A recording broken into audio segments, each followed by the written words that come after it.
ब्रह्मा ने श्री कृष्णा की परीक्षा क्यों ली? यह बात तब की है जब श्री कृष्ण अपने बाल्यावस्था में थे, यानी यह कहानी श्री कृष्ण के बचपन की है।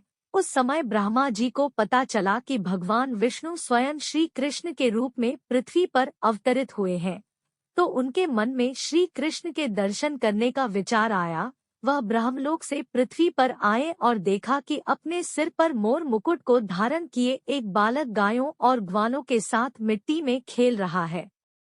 यह दृश्य देखकर ब्रह्मा जी को विश्वास नहीं हुआ कि यह बालक विष्णु जी का अवतार है, लेकिन बच्चे के चेहरे पर अतुल्य तेज था। यह देखकर ब्रह्मा जी ने श्री कृष्ण की परीक्षा लेने का विचार किया।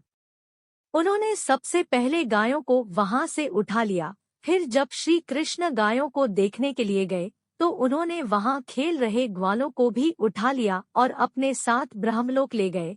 जब इसके कुछ देर बाद वह पृथ्वी पर वापस आए तो वहां का माहौल देखकर चौंक गए, क्योंकि जिन बच्चों और गायों को वे अपने साथ ब्रह्मलोक ले गए थे वो तो श्री कृष्ण के साथ पृथ्वी पर खेल रहे थे। यह देखकर उन्होंने ध्यान लगाकर ब्रह्मलोक की स्थिति जाननी चाहिए। उन्होंने दिव्य दृष्टि से देखा कि सभी बालक और गायें ब्रह्मलोक में ही हैं।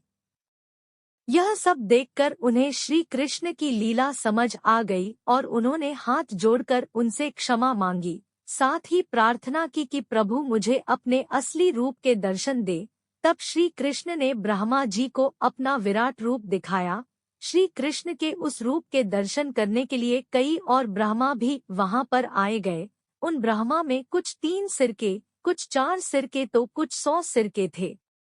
अपने अलावा अन्य ब्रह्मा को देखकर ब्रह्मदेव ने श्री कृष्ण के विराट रूप से पूछा कि प्रभु यह कैसी लीला है आपकी। इस पर उन्होंने कहा कि हे ब्रह्मदेव, इस जगत में केवल आप ही एक ब्रह्मा नहीं है।